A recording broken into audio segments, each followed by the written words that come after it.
Hi guys, this is my YouTube channel bake Ismail. दोस्तों, हमारे YouTube channel bake Ismail पर आपका स्वागत है।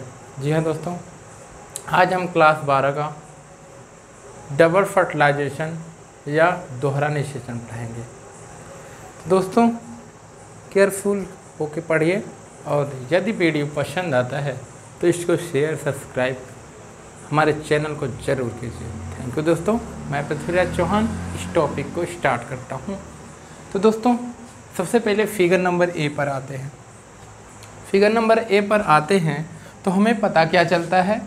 हमें पता ये चलता है कि सबसे पहले यदि पूरे चैप्टर की बात कर लें तो हमारे चैप्टर का नाम है रिप्रोडक्शन इन फ्लावरिंग प्लांट, या ये कह सकते हैं पुष्पीय पादपों में लैंगिक जनन।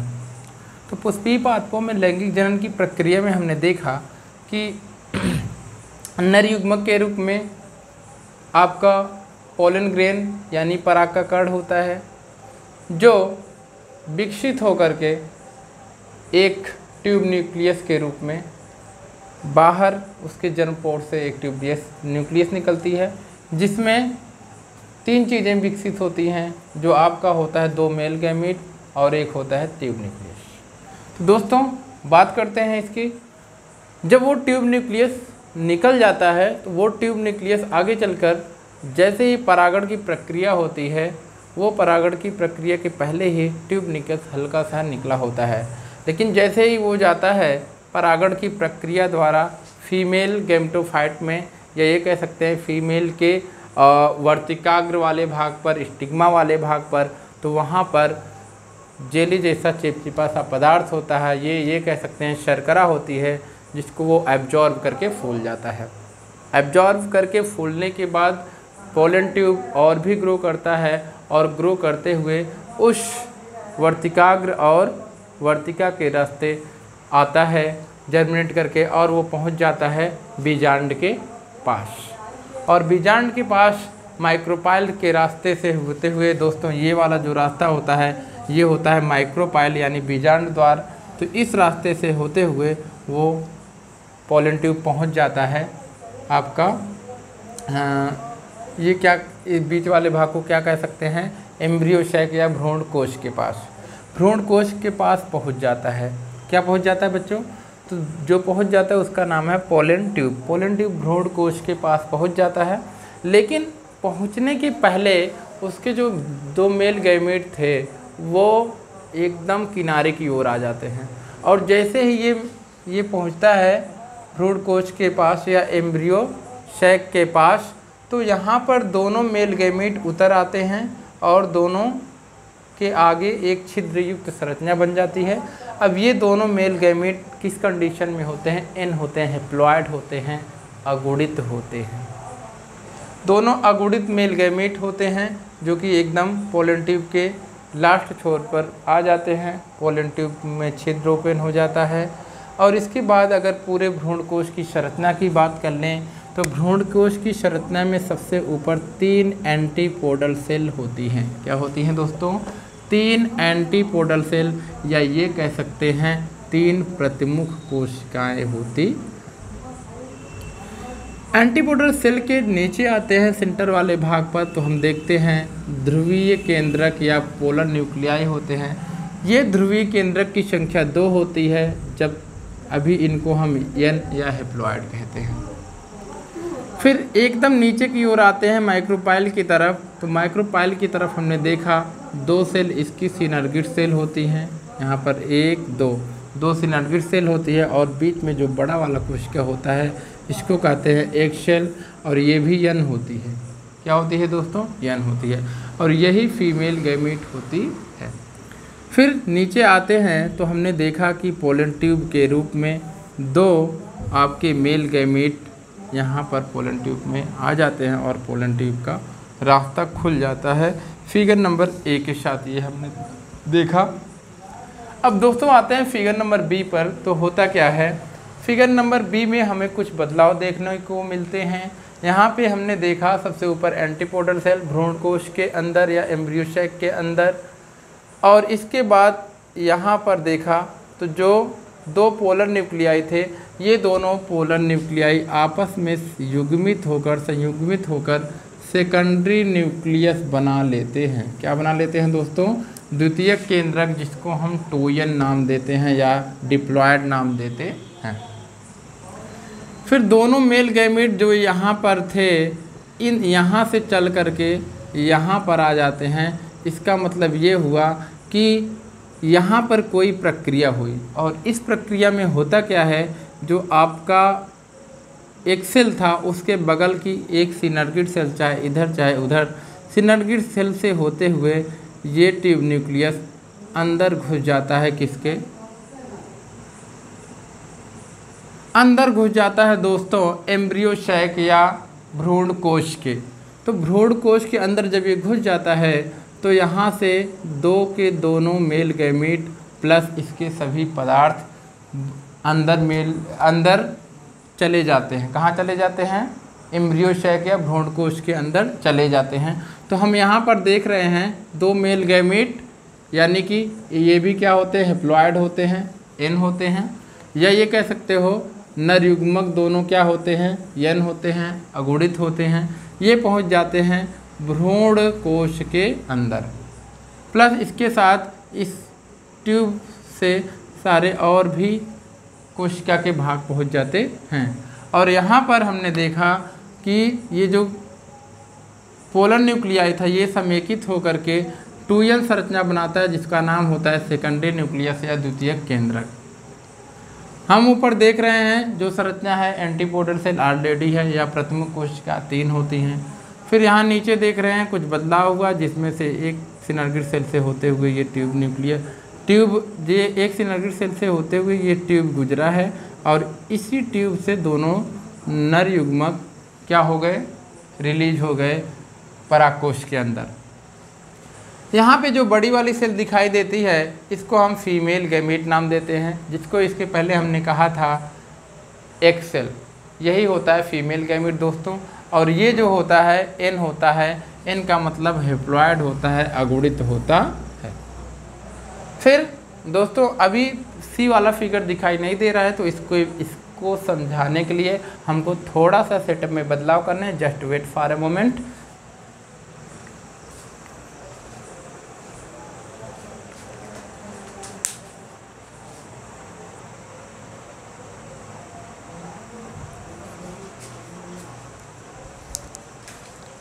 चलिए दोस्तों, तो फिगर नंबर सी पर आते हैं। हमने दो फिगर्स को पढ़ा, ए और बी। अब फिगर नंबर सी पर आते हैं। तो सी का फिगर दोस्तों यहाँ पर है, सी का फिगर। इस फिगर को देखने के लिए सबसे पहले हमें जानना होगा कि इस फिगर में सबसे ऊपर की ओर कहाँ पर? एम्ब्रियो शैक या भ्रूण कोश के अंदर 3 एंटीपोडल सेल या प्रतिमुख कोशिकाएं हैं। यहाँ पर आप बीच में देख रहे हैं, यहाँ पर सेकेंडरी न्यूक्लियस जो बना था, अब ये ऑलरेडी क्या हो गया? डिप्लॉयड हो गया, यानी कि टूयन हो गया। क्या हो गया दोस्तों? डिप्लॉयड या टूयन हो गया। ये सेकेंडरी न्यूक्लियस अब डिप्लॉयड या टूयन, या ये कह सकते हैं ये हो गया द्विगुणित। ये सेकेंडरी न्यूक्लियस बीच में सेंटर में होता है, जो कि कैसे बनता है? दो पोलर न्यूक्लियाई के समेकन से। पोलर न्यूक्लियाई के समेकन से क्या बनता है? Secondary nucleus. क्या बनता है दोस्तों?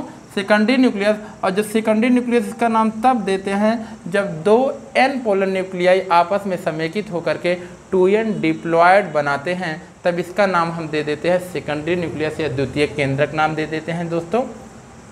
आपने देखा इसके पहले वाले फिगर में दोनों मेल गैमीट यहाँ पर इंटर किए थे, यहाँ पर, यहाँ और यहाँ। अब इस फिगर में अंदर जो बदलाव आया है, इस फिगर के अंदर जो बदलाव आया दोस्तों, वो बदलाव ये आया है कि एक मेल गैमीट, यानी कि एक मेल गैमीट और इधर दूसरा, या इधर पहला इधर दूसरा, तो जो एक मेल गैमीट होता है दोस्तों वो चला जाता है एग सेल या फीमेल गैमीट के पास। कहाँ चला जाता है दोस्तों?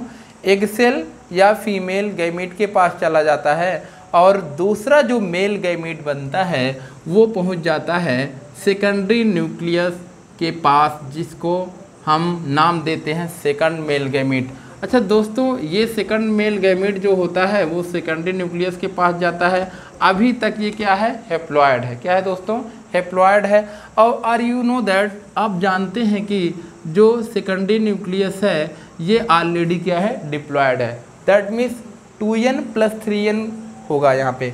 और यहाँ पे आप देख रहे हैं जो यहाँ पे बड़ी वाली सेल होती है इसी का नाम होता है एग सेल, और इसी को कहते हैं फीमेल गैमेट, या क्या कह सकते हैं, फीमेल गैमेट या एग सेल कहते हैं। और इसके दोनों तरफ क्या होता है, सिनर्गिड सेल होती है या सहायक कोशिका होती है। तो सिनर्गिड सेल के बगल से ही ये ट्यूब न्यूक्लियस होकर गुजरता है, जिसमें से दोनों रिलीज होने के बाद एक आपका चला आता है, एक मेल गैमेट चला आता है इस एग सेल या फीमेल गैमेट के पास, और एक चला आता है सेकेंडरी न्यूक्लियस के पास। तो सेकेंडरी न्यूक्लियस के पास आता है तो होता है fusing first male gamete syngamy. इसको ही हम लोग क्या कहते हैं, सिंगैमी या सत्य निषेचन कहते हैं, ट्रू फर्टिलाइजेशन कहते हैं इसको। यानी यहाँ पर क्या बनता है, जाइगोट बनता है, 2n संरचना बनती है, यहाँ पर 3n संरचना बनती है। तो जो 2n संरचना बनती है इसी को हम लोग कहते हैं सिंगैमी या सत्य निषेचन या ट्रू फर्टिलाइजेशन, इसका नाम देते हैं। आते हैं फिगर नंबर 4 में दोस्तों, या डी पे आते हैं। तो डी में हमने देखा क्या कि यहाँ पर जो बना था आपका 2n + n बना था, ये तीनों मिला करके यहाँ पे क्या बन जाते हैं, 3n। क्या बना लेते हैं, 3n या ट्रिपलेट बना लेते हैं, और इसको कहते हैं प्राइमरी इंडोस्पर्म न्यूक्लियस, या इसको नाम देते हैं 3n। क्या नाम देते हैं, ट्रिप्लॉयड बना लेते हैं, ट्रिपलेट बना लेते हैं। इसका नाम देते हैं दोस्तों प्राइमरी इंडोस्पर्म न्यूक्लियस या प्राथमिक अंतःबीजाणु केंद्रक। प्राथमिक अंतःबीजाणु केंद्रक, प्राइमरी इंडोस्पर्म न्यूक्लियस। ये क्या होता है दोस्तों, ये 3n या ट्रिपलेट होता है। और जो ट्रू न्यूक्लियस या ये कह सकते हैं जो ट्रू फर्टिलाइजेशन होता है, यहाँ पे आपका क्या बन जाता है, जाइगोट या 2n। और यहाँ पर देखें, जो यहाँ पर तीनों कोशिकाएं थी जिसका नाम होता है प्रथमुख कोशिका या एंटीपोडल सेल। दोस्तों ये एंटीपोडल सेल डीजेनरेट हो जाती है। क्या हो जाती है, डीजेनरेट हो जाती है, यानी कि नष्ट हो जाती है, खत्म हो जाती है। तो यहाँ पे हो जाता है डीजेनरेटिंग एंटीपोडल सेल। एंटीपोडल सेल दोस्तों डीजेनरेट हो जाती है। और यहाँ पे आप देखते थे जो सिनर्गिड सेल थी ये भी क्या हो जाती है, डीजेनरेट हो जाती है या नष्ट हो जाती हैं। तो यहाँ पे हमने देखा दोस्तों कि जो 3n यानी ट्रिपलेट बना था, प्राइमरी इंडोस्पर्म मदर सेल बना था, जो प्राइमरी इंडोस्पर्म न्यूक्लियस था, ये क्या करता है आपका मेकिंग इंडोस्पर्म फाइनली, ये बना लेता है इंडोस्पर्म यानी कि भ्रूणपोष बना लेता है दोस्तों। ये बाद में आगे चलकर क्या बनाता है, भ्रूणपोष। दोस्तों ये भ्रूणपोष बनाता है। तो दोस्तों आपसे यदि कोई पूछता है कि भ्रूणपोष का निर्माण कैसे होता है, तो आप बताओगे भ्रूणपोष का निर्माण भ्रूणकोश के 2n संरचना वाले पोलर न्यूक्लियाई या सेकेंडरी न्यूक्लियस के साथ जब एक मेल गैमेट का समेकन होता है तो ट्रिपलेट बनता है, और वही ट्रिपलेट कहलाता है प्राइमरी इंडोस्पर्म न्यूक्लियस या प्राथमिक अंतःबीजाणु केंद्रक। और वही प्राथमिक अंतःबीजाणु केंद्रक आगे चल करके भ्रूणपोष या इंडोस्पर्म का निर्माण करता है।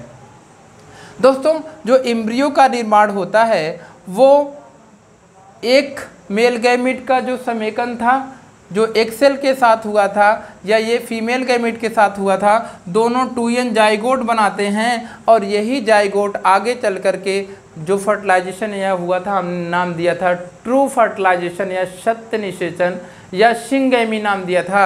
यही जाइगोट आगे चल करके आपका एम्ब्रियो यानी भ्रूण का निर्माण करता है दोस्तों। यही एम्ब्रियो यानी भ्रूण का निर्माण करता है। तो दोस्तों होप यू गाइज आप सभी को ये वीडियो समझ में आ गया होगा। तो दोस्तों यहाँ पर हमने देखा कि भ्रूण कोश के अंदर दो तरह का निषेचन हो जाता है, एक तो जाइगोट बनता है और दूसरा ट्रिपलेट बनता है। एक जाइगोट बना करके वहाँ पर हमने देखा कि जाइगोट बना के भ्रूण का एम्ब्रियो का निर्माण करता है, और एक ट्रिपलेट यानी कि प्राइमरी इंडोस्पर्म न्यूक्लियस या प्राथमिक अंतः बीजाणु केंद्रक बनाता है, जो आगे चल करके भ्रूण पोष यानी इंडोस्पर्म का निर्माण करता है। तो जो इंडोस्पर्म का निर्माण करता है, ये कार्य आता है इस भ्रूण का डेवलपमेंट करने के लिए, या ये कह सकते हैं ये जो भ्रूण बना है इसके डेवलपमेंट में इसका काम आता है। जो इंडोस्पर्म बना है, जो आपका बना है इंडोस्पर्म या भ्रूणपोष जो बना है, ये इंडोस्पर्म बनाता है। ये इंडोस्पर्म का क्या यूज होता है, इस एम्ब्रियो के विकास में इसको पोषण देता है। यानी जो इंडोस्पर्म या भ्रूणपोष होता है वो भ्रूण को पोषण प्रदान करता है, जिससे ये भ्रूण क्या होता है, विकसित होता है और आगे चल करके फल का निर्माण करता है। और दोस्तों मैं एक चीज़ और बता देना चाहता हूँ कि जो एंटीपोडल सेल था और सिनर्गिड सेल था, ये इस प्रक्रिया में नष्ट हो जाते हैं। तो दोस्तों यहाँ पर हमने देखा कि दो तरह का फर्टिलाइजेशन होता है। एक तो जाइगोट बन के 2n बनाता है जो एम्ब्रियो का निर्माण करता है, और एक तो ट्रिपलेट बना करके क्या बनाता है, प्राइमरी इंडोस्पर्म न्यूक्लियस बनाता है, जो आगे चल करके इंडोस्पर्म या क्या कह सकते हैं भ्रूणपोष का निर्माण करता है। तो दो तरह के यहाँ पे फर्टिलाइजेशन होते हैं। तो इस प्रकार के फर्टिलाइजेशन को दोस्तों हम कहते हैं दोहरा निषेचन या double fertilization. This is all over the video class 12th। Hope you guys आप सभी को समझ में आया होगा, और फीडबैक के लिए आप कमेंट जरूर करें। जय हिंद दोस्तों, thank you and have a nice day.